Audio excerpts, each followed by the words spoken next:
S211. Apa kau sudah kasihkan cincinnya untuk Hilda? Tanya Dimitri pada Rashid yang termangu di depan areanya. Rashid menggeleng. Dia mengetuk-ngetukkan jemari tangannya gelisah. Kenapa? Tanya Dimitri. Kemarin malam kulihat Hilda dijemput seorang lelaki. Saat kutanya, dia bilang ayahnya anak-anak. Jawab Rashid melas. Dimitri berhenti mengiris bawang bombay. Dia menatap serius pada Rashid. Mereka mau rujuk? Tanya Dimitri. Entahlah. Jawab Rashid. Kali ini dia menopang dagu serta tatapan matanya terlihat kosong. Tabahkan hatimu, kawan. Ujar Dimitri sembari mengembuskan napas keras. Rashid pun menghela napas dalam. Mantan suaminya masih muda, putih dan ya kuakui lumayan tampan. Desah Rashid, kepalanya sedikit menunduk. Dimitri memperhatikan sosok Rashid yang memiliki postur tubuh tinggi tegap, berkulit sawo matang sempurna serta potongan rambut yang oa style. Tapi mantan Hilda belum tentu punya ilmu bela diri sekeren dirimu, Sab. Ujar Dimitri. Menurut survei, kebanyakan wanita lebih menyukai pria-pria berkulit gelap tapi gagah perkasa daripada pria berkulit putih yang kesannya feminim. Mereka bilang pria berokan itu lebih hot di atas ranjang ketimbang pria manis berkulit putih. Papar Dimitri. Rashid mengernyit. Berarti antara kau dan Suzana yang lebih mendominasi di atas ranjang? Tanya Rashid. Dimitri mengernyit. Maksudmu? Kau itu tinggi tapi berkulit putih dan gemoy. Nah, kau bilang lelaki manis berkulit putih itu kurang hot di atas ranjang. Kau tadi sedang menceritakan pengalamanmu bermain pingpong di atas ranjang, bukan? Dimitri sukses melempar spatula ke arah Rashid. Kenapa harus ada KDRT lagi? Sih, kita bukannya sudah menjadi bestie? Gerutu Rashid. Bicaramu ngawur. Aku mungkin tampak gemulai tapi aku pejantan tangguh. Buktinya Suzana berhasil kubuat hamil. Sungguh Dimitri. Rashid mengelus spatula kesayangan Dimitri. Dim, kau tahu? Sebodoh apapun Patrick, SpongeBob tetap menyayanginya. Sama sepertiku, seketus apapun perlakuanmu padaku, aku tetap mengasihimu, Dim. Ucap Rashid pelan. Dimitri memutar bola matanya malas. Sini spatulaku. Ketusnya. Mau kulempar atau kuberikan dengan penuh kasih sayang? Tanya Rashid sembari mesem. Dimitri melotot. Rashid takut jika Dimitri sudah melotot, dia meletakkan spatula dengan sangat hati-hati. Makanya, benda kesayanganmu itu jangan keseringan dilempar-lempar. Itu spatula belinya di Home Shopping Paris, kan? Kikik Rashid. Dimitri menaikkan sebelah cuping hidungnya pada Rashid. Oh, ya, Suzana tampak feminim pakai anting yang malam itu kita beli bersama. Rashid mengalihkan pembicaraan. Tampak semakin cantik, ya. Kekeh Dimitri. Ajaib bukan? Beberapa detik yang lalu Dimitri memasang wajah super kesal sekali pada Rashid. Tapi sedetik kemudian wajahnya kembali semringah. Aku sebetulnya punya satu set perhiasan hadiah ulang tahun Suzana sebelum menikah. Tapi istriku yang kini hobi sekali merasa mual itu enggan memakainya. Dia bilang risih karena tampak feminim. Tapi saat hamil, dia malah bersedia memakai anting. Mungkin jiwa keibuannya yang selama ini terpendam dalam kubur sudah bangkit. Tutur Dimitri panjang lebar. Rashid manggut-manggut. Senang karena Suzana sudah tidak sekaku sebelumnya. Dim, apa kau bisa tanyakan Suzana bagaimana Hilda dengan mantannya? Suzana itu kan serba tahu. Tanya saja tuanmu. Tuan Sean juga serba tahu. Ucap Dimitri. Aku sedikit sungkan. Ujung-ujungnya tuan malah sering menggodaku. Ringis Rashid. Kau juga sering menggodanya dan meledeknya. Tukas Dimitri. Ayolah, Dim. Nanti aku kasih stak bantalan saffron. Masih ada 4 bantalan lagi di kamarku. Rayu Rashid. Aku juga punya banyak stak saffron. Jawab Dimitri. Ya, besti macam apa dirimu? Dimintai tolong malah macam begitu rupa. Rashid protes. Dimitri mendelik gemulai. Coba kalian bayangkan seperti apa itu mendelik gemulai. Saat Rashid terus saja mengganggu Dimitri di areanya, Lani muncul dengan penuh semangat. Dim, Dim, apa kau bisa buat kade demes? Tanya Lanita. Dimitri mengernyit. Itu makanan? Lanita mengangguk. Terbuat dari apa? Aku baru kali ini mendengar nama itu. Halah, chef kesayangan Tuan Sean kita ternyata tidak tahu kade demes. Ledek Sri yang muncul dari panci seraya meletakkan semangkok salad buah di atas meja makan. Memang kau tahu? Tukas Dimitri. Ya patul. Ngau napisan kade demes teh menyahumah. Ya, Neng Lani, kade demes itu enak banget kan? Tanya Sri. Lanita menggeleng. Loh, Non Lani belum pernah makan kade demes? Sri heran. Wanita kembali menggeleng. Aku baru tahu saat baca novel, di sana tokohnya membuat makanan bernama kade demes. Aku jadi penasaran. Kamu bisa buatnya, Sri? Tanya Lani. Cetek, Neng. Nanti kubuatkan. Dimitri dipastikan tak akan tahu apa itu kade demes. Kakek Sri. Itu makanan apa, Nona? Tanya Dimitri. Sok luar negeri terus, sih. Ledek Sri. Aku masak sesuai selera lidah Tuan Sean. Gerutu Dimitri. Konon kade demes pertama kali tercipta itu di waktu paceklik masa penjajahan Belanda. Dulu, warga pribumi sedang ada dalam masa super sulit, jadi mau tak mau harus mengolah bahan baku seadanya. Sampai kulit singkong yang putihnya itu pun bisa diolah jadi makanan dan ternyata hasilnya enak. Dim. Papar Sri merasa paling tahu sejarah asal-muasal kade demes. Dimitri mengernyit. Kulit putih singkong bukannya buat makanan hewan ternak? Dimitri bergidik. Ah, sok tahu. Nanti aku bikin, Tuan Sean pun pasti suka. Aku jamin. Nah, aku mau beli dulu singkongnya ya, Non. Sri gegas keluar hendak ke pasar kaget di belakang perumahan tempat tinggal keluarga Dharma Wangsa. Semangat sekali dia! Gumam Dimitri.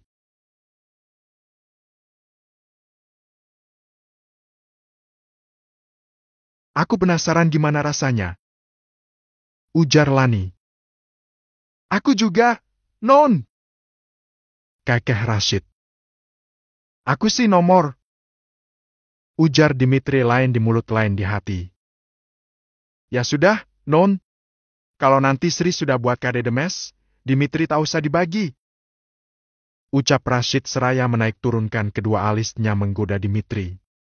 Dimitri hanya mengedikkan bahu dengan sorot mata penasaran sebetulnya. Lanita terkikik melihat tingkah Dimitri. Sementara itu di ruangan rahasia ruang kerjanya yang banyak layar monitor CCTV, Sean tergelak melihat keseruan para pegawai setianya sedang beradu mulut. Sean merasa sangat sayang pada para pegawai setianya itu. Seringkali dia dengan sengaja melihat aktivitas mereka di pantry atau di base camp dari layar monitor. Tingkah laku mereka selalu saja menghibur Sean. Kampus. Lani, bisa bantu saya mengedit beberapa artikel untuk dijadikan bahan materi kuliah? Tanya Rendi, dosen muda rupawan yang baru saja selesai berbincang singkat dengan beberapa mahasiswinya di taman kampus. Lani mengangguk ragu. Oke, yang lain boleh pergi. Usir Rendi halus dengan senyum yang dibuat semanis mungkin sebagai sogokan pada mereka agar segera menyingkir. Kau serupa mawar segar yang sedap dipandang mata. Seperti itulah wajahmu yang kerap mengalihkan seluruh duniaku, duhai Lanita Zelia. Rendi mulai melancarkan aksinya saat dia sudah berduaan saja dengan Lanita. Lanita mengernyit mendengar ucapan Rendi. Oh, namamu Zelia, ya? bunga azalea, bunga yang mampu menyerap karbon dioksida dan memancarkan aura dingin untuk lingkungan di sekitarnya. Karena itulah azalea mampu memberi rasa sejuk dan damai serta membuat hati menjadi tenang. Randy terus mengoceh. Lanita sedikit merasa jengah. Ini dosen mau minta bantuanku atau mau bahas bunga sih? Lanita bergumam dalam hati. Azalea adalah simbol keikhlasan. Walaupun tidak ditanam, dia tumbuh dengan sendirinya. Meski tidak disirami, dia akan tetap mekar. Azalea selalu menyejukkan serta meninggalkan kesan indah. Randy kembali berkata-kata. Fix, dia mau membahas filosofi bunga azalea. Nggak nyambung sama materi kuliah. Maunya apa dosen ini? Bahas makna namaku? Lanita masih saja membatin. Tapi meski indah, bunga azalea itu bisa sangat mematikan loh, Pak. Tiba-tiba muncul Sharon di antara Lanita dan Randy. Randy memicing lama pada Sharon. Terpesona pada saya. Sharon duduk di sebelah Lanita seraya mengibaskan rambut dan tumpang kaki. Syah, bunga azalea itu indah. Sikut Lanita protes dengan ucapan Lanita. Sharon menepiskan tangan ke udara. Gimana sih yang punya nama? Ibu Parmiah yang memberimu nama, kan? Kau pernah tanya artinya? Gerutu Sharon. Bunga azalea itu tumbuh dengan liar di rawa, lembah dan semua tempat. Dia kuat dengan segala jenis cuaca. Bisa bertahan hidup di musim kemarau ataupun musim dingin. Makanya azalea sering disebut royalty of the garden. Sekuat itu bunga azalea. Ibu berharap aku pun selalu kuat dalam segala macam kondisi kehidupan ini. Jelas Lanita dengan bangga. Oke, itu keindahan azalea. Tapi apa kamu dan Bapak dosen tahu kalau azalea itu beracun? Kamu kalau makan bunga azalea, bakalan langsung pindah alam, Lani. Gimana sih yang punya nama malah nggak tahu? Sungut Sharon. Siapa sih orang yang mau makan bunga? Memang ada. Protes Lani. Ada, kok. Nih, Pak dosen kita.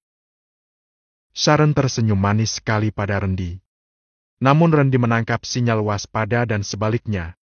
Senyum Sharon tampak mengerikan. Nona Lani, apa dia temanmu? Tanya Randy halus dan lembut.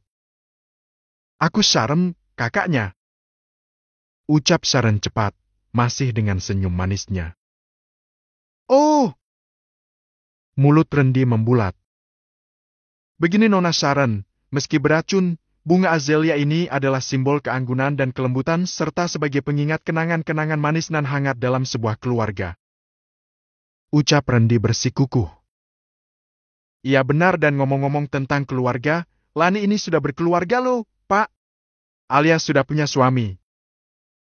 Ucap Sharon. Randy tertegun. Lanita sudah bersuami? Ah, semudah ini. Tak mungkin. Lanita menyikut lengan Sharon. Apa? Desis Sharon. Aku harus bantu Pak Randy edit artikel untuk dijadikan bahan matkul. Ucap Lanita. Memang kamu asisten dosen Pak Randy?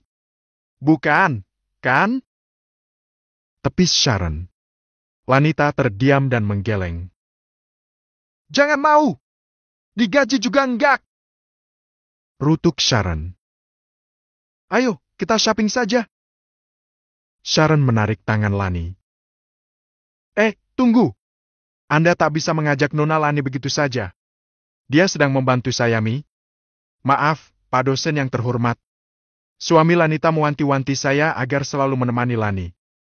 Masalahnya Lani ini banyak yang mendekati dan Lani sendiri orangnya sok polos. Jadi saya yang harus memantau.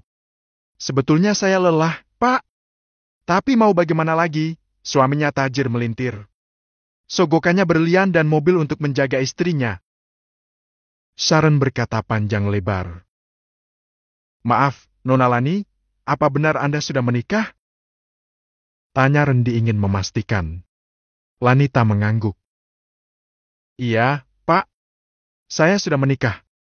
Apa kau sedang tidak bercanda? Tanya Randy tetap lembut dan sopan. Sebentar. Lani meraih ponsel lalu menghubungi Sean. Halo, sayang. Pak dosenku mau konfirmasi apa benar aku sudah menikah. Sebentar, ya. Lanita menyerahkan ponsel pada Rendi. Rendi melongo. Dia bingung apa yang mau dia konfirmasi dengan suami Lanita. Oh, tidak perlu konfirmasi, Nona Lani. Saya percaya Anda sudah menikah. Rendi menolak dengan halus dan sopan. Sebelum sempat Lani berpamitan pada Rendi, Sharon yang postur tubuhnya lebih tinggi dari Lani segera menarik tangan Lani yang bertubuh mungil. Pelan-pelan apa, Syah? Sakit tanganku. Ringis Lani. Kamu ini kenapa mau saja berdua-duaan dengan dosen itu? Tadi ramai-ramai. Banyak mahasiswi. Setelah bincang-bincang berakhir, Pak Rendi minta bantuanku untuk edit artikel. Aku nggak enak buat nolak. Jelas Lanita. Halah, modus itu namanya. Dengar, dosen Rendi memang tampan. Oke, kuakui dia memang tampan. Tapi Sean jauh lebih tampan. Lani, kenapa jadi bahas ketampanan? Aku tak pernah menganggap pria lain tampan. Karena hanya Sean laki paling tampan di dunia ini dan di hatiku. Lanita memejam seraya kedua telapak tangan menyentuh dadanya. Heleh, dasar bucin akut. Dengus Sharon seraya menepuk-nepuk pipi Lani. Setelah kan, muncul Rendi dan besok-besok entah siapa. Ingat, jangan mudah terpedaya. Pesan Sharon seraya mendekatkan wajahnya ke wajah Lanita. Lanita mengerjap, harum tubuh Sharon menguar. Kau pakai minyak wangi baru? Aku suka wanginya. Celetuk Lanita mengalihkan pembicaraan. Ya, ini parfum seharga 5 juta. Pemberian Josh. Jangan minta, aku tak mau aroma parfumku ada yang menyamai. Ucap Sharon tak suka. Lanita mengitari tubuh Sharon. Wanginya enak, Syah. Mana coba kamu pasti bawa parfumnya di tas kamu. Aku minta sedikit, Syah. Lanita memaksa. Enggak. Apaan sih? Rutuk Sharon. Sedikit saja, apa mereknya? Tanya Lani. Duh, di lemari Sean itu gudangnya minyak wangi dari Paris. Kenapa masih mau parfum aku, sih? Tunggu. Itu Saskia didekati Okan. Sharon memicing. Lanita yang sedang menghidu aroma tubuh Sharon menoleh ke arah yang ditunjuk Sharon. Benar saja, di kejauhan, mereka melihat Saskia dihampiri Okan. Okan terlihat memberikan paper bag lagi untuk Saskia. Apa Okan memberi Saskia susu hamil lagi? Gumam Lanita. Oke, kita menuju Okan dan Saskia. Sudah terima pemberianku kemarin? Tanya Okan. Sudah, makasih banyak ya, Kak. Tapi kenapa banyak sekali? Sahut Saskia. Tak apa-apa. Diminum ya biar kandunganmu sehat. Oh, ini, ada baju hamil dan beberapa vitamin untuk ibu dan janin. Kemarin mamaku menemaniku membeli ini semua. Okan mengulurkan paper bag yang dia genggam. Ini apa lagi? Saskia ragu menerima bingkisan dari Okan. Susu hamil saja sudah sangat banyak. Kenapa Kak Okan harus beli yang lain untukku? Aku jadi merasa tak enak hati. Cicit Saskia. Tak apa-apa. Mungkin pacarmu yang kabur itu tak bisa memberikanmu apa yang seharusnya dia berikan selama benih darinya ada dalam rahimmu.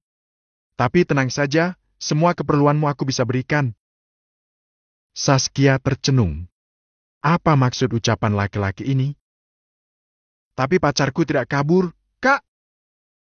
Sahut Saskia. Okan mengernyit. Sebentar, kau hamil sudah 5 bulan, ya? Dan belum dinikahi. Kemana pacarmu? Tidak mau mengakui anak yang sedang kau kandung? Tanya Okan. Saskia menggeleng. Bukan begitu, Kak. Pacarku juga kuliah di kampus ini, tapi saat ini dia sedang terbaring sakit. Dia koma, Kak. Ucap Saskia lirih. Okan terkejut. Coma? Saskia mengangguk. Entah kenapa ada yang luruh dari tampuk hati Okan. Semangat yang menggebu-gebu tiba-tiba redup dalam sekejap. Jadi gadis manis yang dia berikan perhatian itu tidak benar-benar ditinggalkan pacarnya? Di mana lelaki itu? Tanya Okan lemas. Dirawat di rumah Kak Sean, suami Kak Lanita. Perawat dan dokter silih berganti sering berkunjung untuk melihat perkembangan pacarku, Kak. Aku juga tinggal di rumah Kak Sean, itu keinginan mama pacar aku, Kak. Jelas Saskia hati-hati. Okan heran, kenapa ada yang menggeletar nyeri di sudut hatinya. Kecil memang getarannya, tapi jelas terasa. Tak apa. Ambillah. Ini kubeli memang kuniatkan untukmu. Okan tetap memberikan paper bag pada Saskia. Saskia ragu-ragu menerimanya, tapi jika tidak diterima, dia merasa tak enak hati dengan Okan yang sudah berniat baik padanya. Okan menghela napas dalam saat semilir angin menerbangkan rambut Saskia. Calon ibu muda ini ternyata tidak benar-benar sendiri. Syukurlah. Aku senang karena pacarnya ternyata tidak kabur. Tapi kenapa hatiku mendadak terasa hampa seperti ini? Kenapa rasanya jadi tak bersemangat begini? Okan berceloteh dalam hati. Sudah mengobrolnya? Tanya Sharon yang sudah muncul di depan Saskia dan Okan. Yuk, Kia! Kita pulang! Apalagi itu? Susu hamil lagi! Okan dan Saskia menoleh ke arah Sharon yang muncul bersama Lanita. Ini hadiah lagi dari Kak Okan. Baju hamil dan vitamin untuk ibu hamil juga janin, Kak. Sahut Saskia. Sharon manggut-manggut menatap lekat Okan. Kali ini Sharon melihat ketulusan di wajah Okan. Kenapa bisa secepat itu orang ini berubah? Kemarin jahat dan tengil lalu dalam sekejap bisa berubah baik? Mungkin pada dasarnya lelaki ini memang orang baik. Batin Sharon menerka-nerka sifat Okan. Okan mengangguk sopan pada Lanita. Lanita balas mengangguk dengan canggung. Oh, terima kasih perhatiannya ya, Anaconda. Ucap Sharon. Namaku Okandria bukan Anaconda. Ralat Okan. Ya, apalah itu? Susah sekali menyebut namamu. Tapi begini, perhatianmu pada Saskia kami terima. Kami senang. Di saat ayah bayi yang dikandung Saskia ini sedang terbaring sakit, Saskia ada yang memperhatikan. Sharon mencoba memilih kalimat untuk memberitahu jika Okan jangan berharap lebih pada Saskia karena Sharon merasa ada simpati berlebih di mata Okan untuk Saskia. Iya, aku tahu. Tadi Saskia sudah mengatakannya. Sahut Okan mengerti dengan maksud ucapan Sharon. Baguslah. Oke kalau begitu. Ayo kita pulang, Kia. Ajak Sharon. Saskia menurut. Sharon dan Lanita merengkuh bahu Saskia. Tinggal Okan yang kebingungan menerjemahkan perasaannya saat ini. Perasaan aneh macam apa ini? Kenapa setelah mendengar kekasih gadis itu tidak kabur, ada yang tidak nyaman menyelinap dalam hati? Hampa? Atau mungkin semangat yang tiba-tiba luruh? Tapi semangat apa? Semangat yang aku rasakan berbeda dengan perasaan lainnya. Semangat untuk melindungi gadis itu. Bukan nafsu, melainkan perasaan hangat ingin menjaga seseorang. Okan mendesah. Dia memandangi punggung ketiga gadis yang berjalan semakin menjauh. Hei, gadis kecil! Paling tidak, kakak-kakakmu begitu melindungimu. Percayalah, aku sudah sangat menyesal telah berbuat jahat pada salah satu kakakmu. Gumam Okan. Okan, kau bicara dengan siapa? Dennis menepuk bahu Okan. Bro, sorry. Kemarin aku yang memberitahu lokasi apartemenmu. Sharon merayuku di telepon. Tapi ternyata rayuannya adalah tipu daya. Akhirnya kau gagal mencicipi gadis incaranmu. Ucap Dennis. Okan menghela napas kasar. Sudahlah. Aku malah berterima kasih kau memberitahu Sharon di mana unit apartemenku. Kalau tidak, entah jadi apa aku sekarang, Mungkin sudah hilang dari muka bumi. Ucap Okan pelan. Dennis melongo. Kan, kamu mabuk? Okan menggeleng. Kenapa ucapanmu seperti orang waras? Ya, karena aku memang sudah waras. Jawab Okan sambil melangkah meninggalkan Dennis. Tunggu, Kan? Kau itu kesambet di mana? Kenapa jadi aneh begini? Memang orang berubah jadi waras suatu keanehan? Okan protes. Ya, aneh saja. Nggak seru kalau kau berubah jadi waras. Kakek Dennis. Ya sudah, cari teman lain yang tidak waras saja. Sana. Okan berjalan santai tak peduli apakah dia akan kehilangan temannya atau tidak. Saat ini ada perasaan kehilangan yang lebih besar daripada kehilangan seorang teman macam Dennis. Di saat aku ingin berubah serta muncul penyemangat baru, kenapa dalam sekejap penyemangat itu harus hilang? Rasanya kosong. Oh, apakah karena aku sudah mulai waras jadi aku mampu merasakan kekosongan itu? Okan melangkah gontai menuju mobilnya dan tak peduli dengan teriakan Dennis yang meneriakkan namanya. Namaku bukan Anaconda, tapi Okandria. Aku sudah berniat waras meski secara bersamaan, kehampaan mengiringi kewarasanku. S212.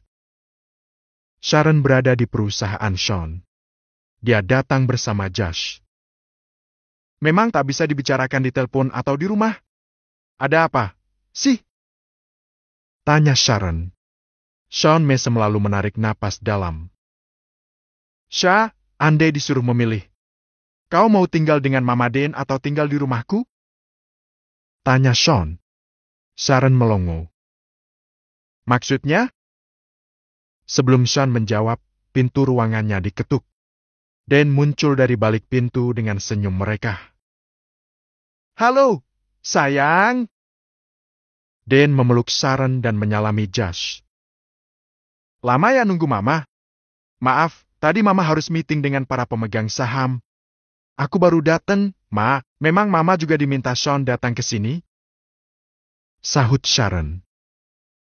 Ya, awalnya Sean yang mau datang ke kantor Mama tapi berhubung Mama mau bertemu Aji Saka 1 jam lagi. Ya sudah, sekalian Mama ke kantor Sean saja. Oke, ada apa, Nak?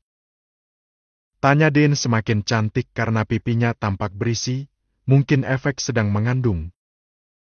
Seperti yang sudah kita bicarakan, Ma, aku tadi melontarkan pertanyaan pada Sharon. Jika harus memilih, dia akan tinggal di rumah Mama atau di rumahku.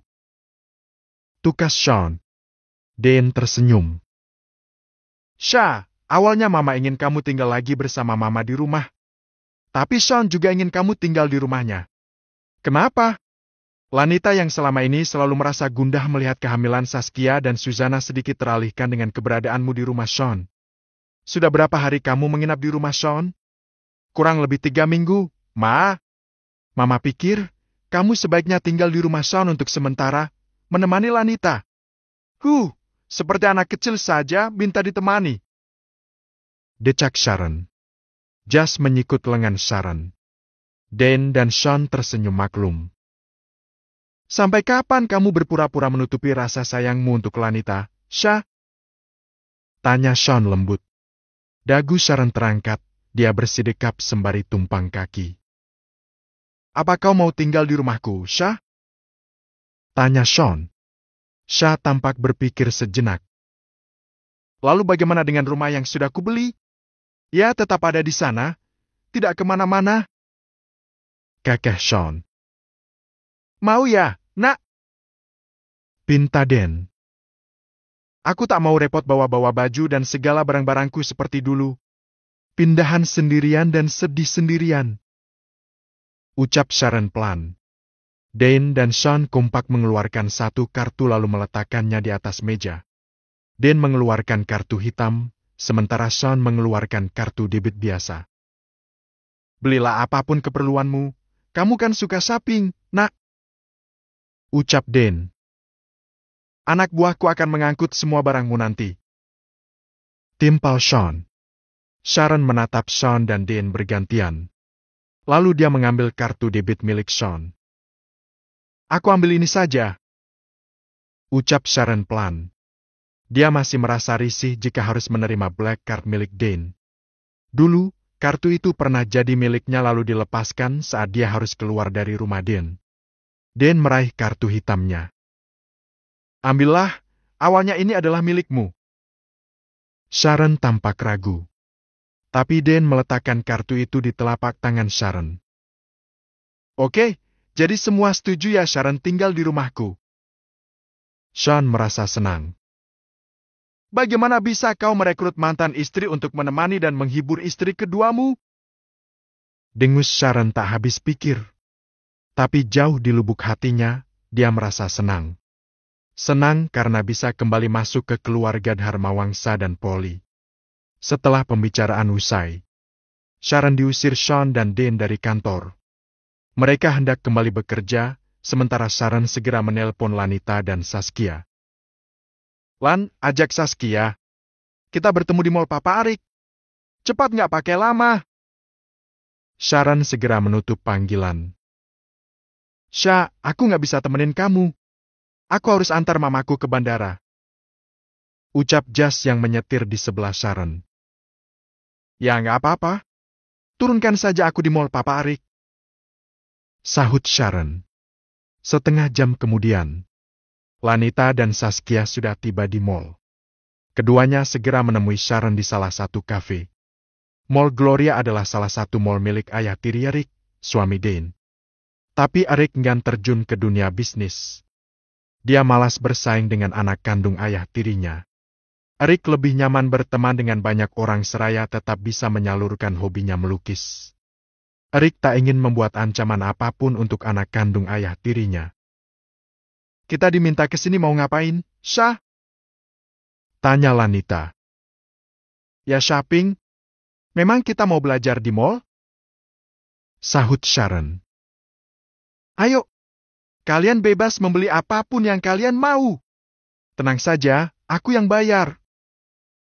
Sharon menepuk dada. Awalnya, Sharon dan Lanita menuju area pakaian ibu hamil serta baju-baju bayi. Lalu setelahnya Lani memberi usul pada Sharon karena dia tak tega jika Saskia harus mengikuti langkah Sharon yang tentu saja gesit ke sana kemari.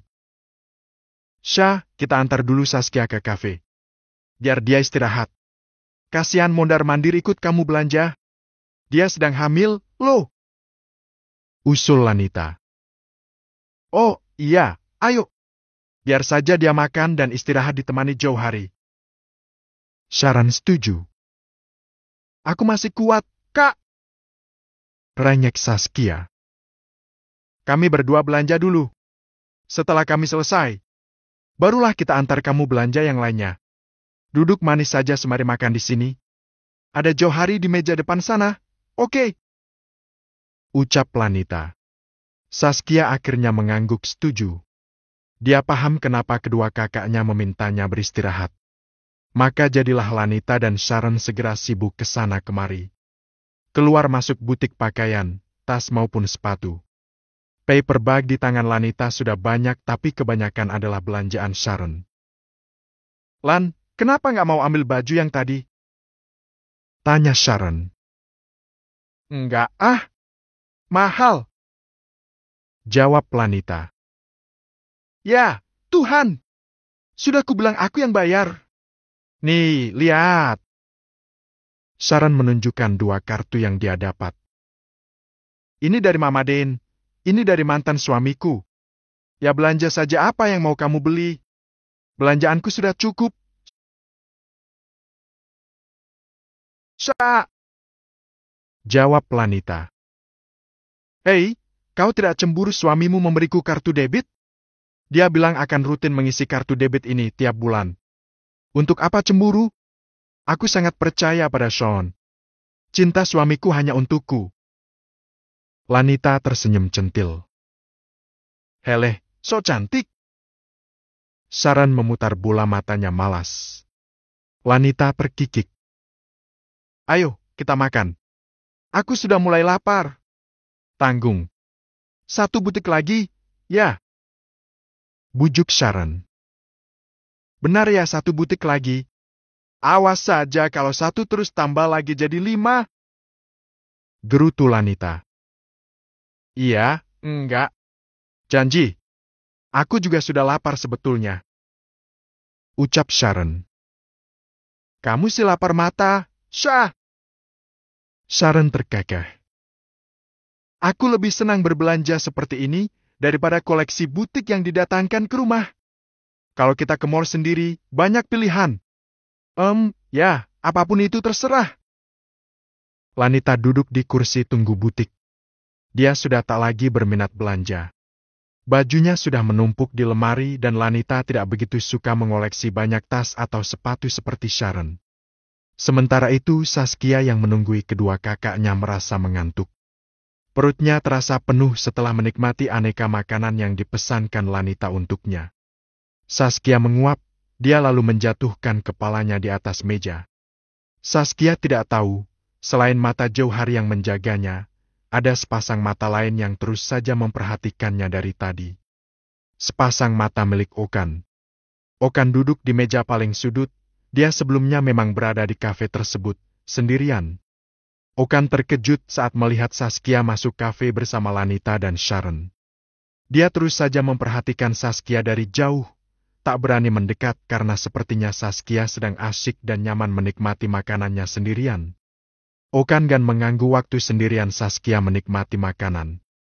Saat semua sudah selesai dan Saskia sepertinya tertidur, Okan menghampiri Saskia.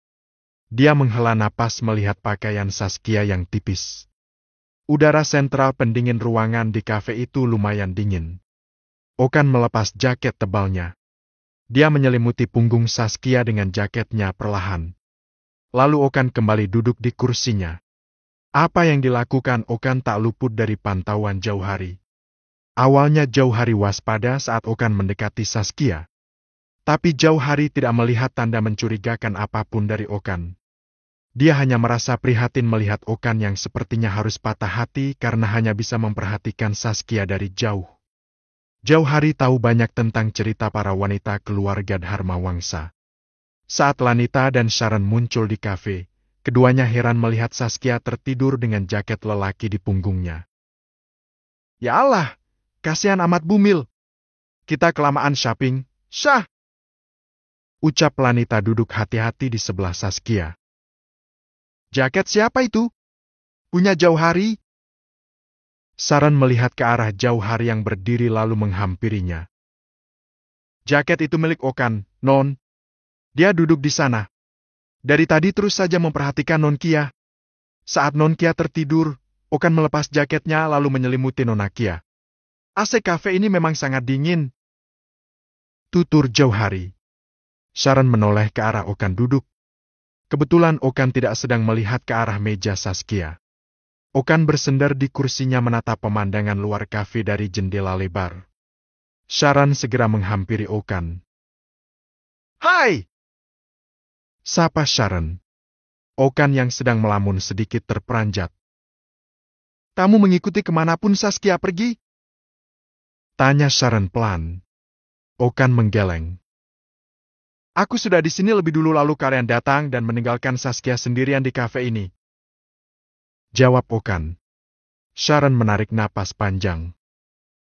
Kau menyukai Saskia? Okan pun mengembuskan napas lepas. Entahlah, aku hanya merasa ingin memperhatikan dan menjaganya saja. Kau tahu Saskia pacar Aleska, bukan? Kau pasti mengenalnya. Sudah cari tahu siapa Aleska?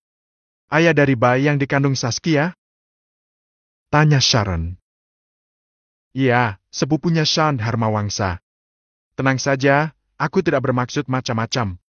Aku sudah berjanji pada diriku sendiri untuk berubah. Itu terjadi setelah aku meminta maaf pada suami Lanita.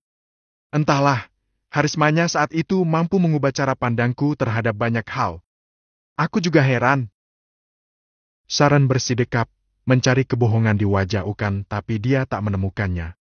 Okan yang duduk di hadapannya bukan Okan yang kemarin. Sorot matanya jauh lebih lembut, tak lagi tengil atau jumawa seperti sebelumnya. Saskia sudah pasti akan menikah dengan Aleska jika Aleska sudah sadar dari koma. Aku harap perasaanmu pada Saskia hanya perasaan simpati saja, tidak lebih. Pintas Sharon. Tentang perasaanku pada Saskia, biar itu menjadi urusanku. Kau fokus saja menjaga kedua adikmu. Aku janji, aku tak akan pernah berbuat macam-macam lagi pada keluarga Dharmawangsa. Okan berkata lirih tapi tegas. Sharon merasa kasihan melihat Okan. Banyak gadis yang kau incar di kampus sebelumnya, kan? Beda, Syah. Dulu dan sekarang jelas jauh beda. Aku pun bingung sendiri menerjemahkan perasaanku saat ini. Ucap Okan. Sudah, pulang saja sana. Shopping gila-gilaan malah ngajak ibu hamil. Kau juga mau pulang, kan? Ambil jaketmu. Sharon beranjak dari meja Okan. Okan mengekor langkah Sharon. Saskia sendiri pun sudah bangun dan keheranan dengan jaket yang sudah menghangatkannya selama dia tertidur di atas meja. Okan mengulurkan tangan pada Saskia meminta jaketnya tanpa kata, ia hanya tersenyum. Saskia menyerahkan jaket pada Okan. Terima kasih. Ucapnya lirih.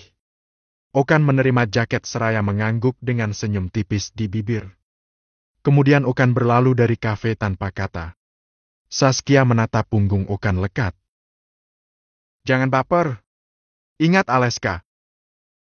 Ucap Lanita pelan. Saskia mengangguk dengan senyum kecil. Ketiga gadis itu akhirnya memutuskan untuk pulang. Jauh hari yang pada akhirnya kerepotan membawa banyak paper bag milik Sharon. Di sudut tersembunyi, Okan ternyata belum pergi jauh. Dia memperhatikan Saskia yang diapit Sharon dan Lanita. Besar harapanku Aleska segera sadar dari koma. Tapi jika Tuhan berkehendak lain, aku siap jadi ayah dari bayi yang ada dalam kandunganmu, Kia. Okan membatin dengan